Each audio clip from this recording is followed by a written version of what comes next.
열하일기 2.0. 오늘은 하얼빈 안중근 기념관으로 향합니다.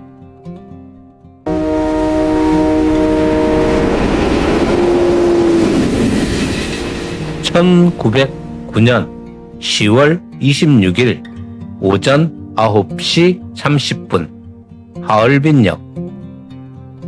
이 작은 표시 위에서 역사가 바뀌었습니다.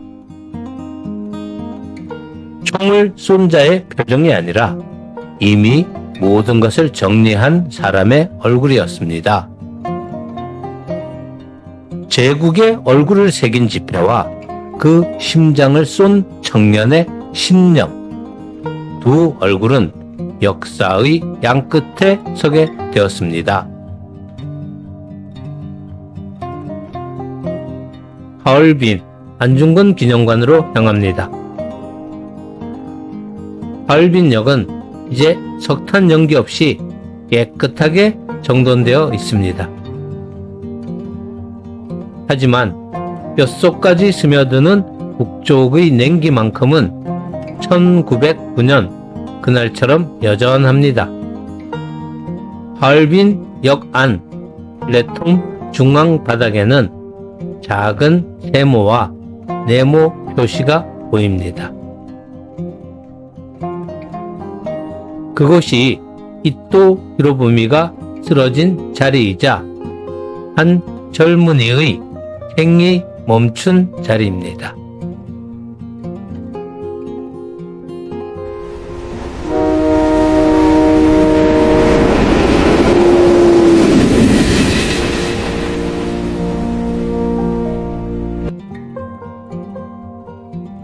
역사관 안 체포 직후의 사진 속 그는 단정한 옷차림에 결연한 눈빛을 하고 있습니다. 총을 쏜 자의 표정이 아니라 이미 모든 것을 정리한 사람의 얼굴이었습니다. 묵직한 공기가 흐르는 전시실을 나와 문을 열면 바로 옆에 푸디라는 커피숍이 있습니다. 그는 의거전 아침 이 근처 끽다점에서 차를 마시며 이토의 도착을 기다리고 있다고 진술했습니다. 그는 이 자리에서 차를 마시며 잠시 후 한두 시간 있으면 자신의 운명이 결정된다고 생각했습니다.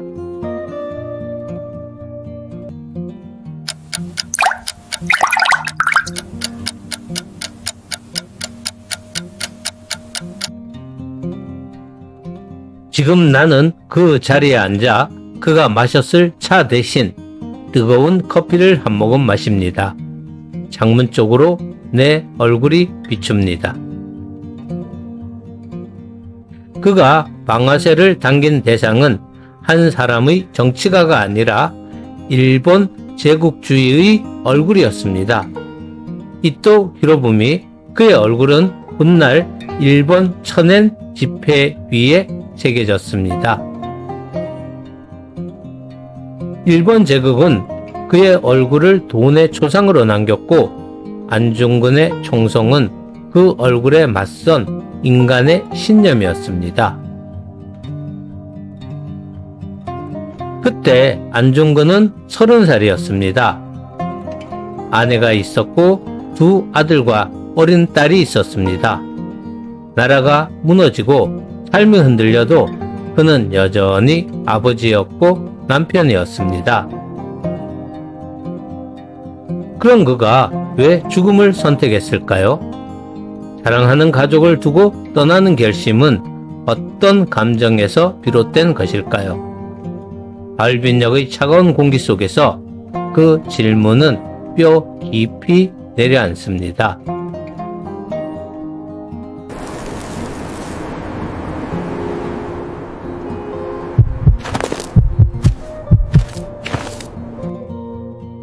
그는 의거일 사흘 전인 10월 22일 하얼빈에 미리 도착했습니다. 낯선 도시의 차가운 바람을 맞으며 그는 송화강변을 걷고 또 걸었을 것입니다.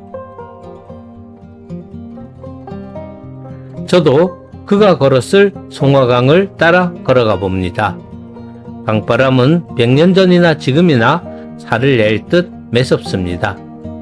이 칼날 같은 바람 속에서 그는 흔들리는 마음을 다잡고 차가운 이성을 날카롭게 벼렸을 것입니다.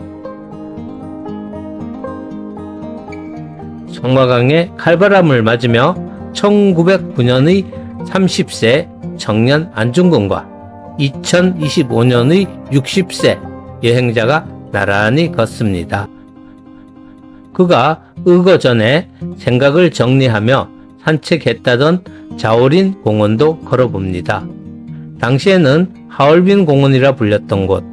그는 이곳의 나무와 벤치 사이를 오가며 다가올 운명의 순간을 수없이 시뮬레이션 했을 겁니다.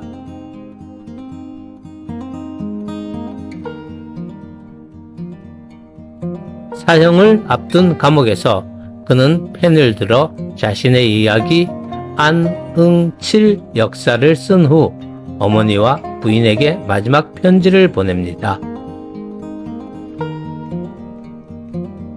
그는 천주교 신자였습니다. 그의 마지막 편지는 차분했고 서늘할 만큼 평온했습니다. 어머니에게 보내는 편지입니다. 이 이슬 같은 세상에서 감정에 이기지 마시고 천당에서 다시 만나 뵙기를 바랍니다. 아내에게 보낸 편지는 더욱 부드럽습니다. 우리의 이별은 주님의 명인이 슬퍼하지 말고 신앙을 열심히 하며 자식들의 교육에 힘쓰세요. 이 짧은 문장들에서 죽음을 앞둔 절망보다 삶을 정리하려는 내면의 질서가 더 크게 느껴집니다. 그의 신념은 냉정한 결단이 아니라 마지막 순간까지도 가족을 향한 사랑의 형식이었습니다.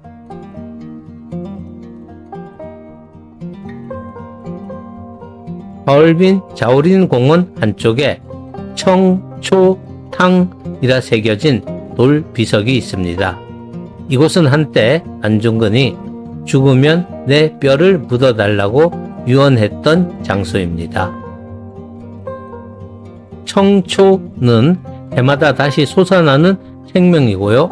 탕은 모든 소리를 품은 고요한 물입니다. 이 두 글자는 안중근의 삶 전체를 함축합니다. 끊어지지 않는 생명력, 그리고 영원한 귀의.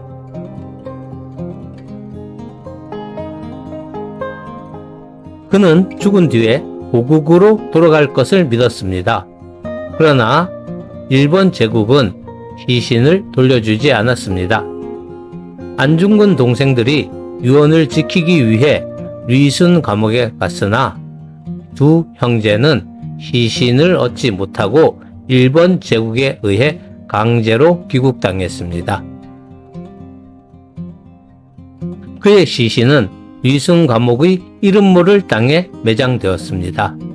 100년이 지났지만 아직 그의 흔적은 발견되지 않았습니다. 그래서 서울 효창공원에는 시신은 없고 그의 이름만 새긴 가묘가 있습니다. 비어있는 무덤이지만 그 앞에서는 누구나 고개를 숙입니다. 그의 육신은 사라졌지만 하얼빈 청초탕의 바람과 서울 효창공원의 그늘 속에서 그의 정신은 여전히 살아 있습니다. 그의 유언 속에는 귀향이 있었습니다. 그러나 역사는 그를 돌려보내지 않았습니다. 대신 그의 영혼은 국경을 넘어 고국의 기억 속에 영원히 거주하게 되었습니다. 스스로 손가락을 잘라 흘린 피로 독립을 맹세했던 그 비장한 단지의 흔적입니다. 그 붉은 맹세는 아직도 뜨겁게 살아 숨쉬는 듯합니다.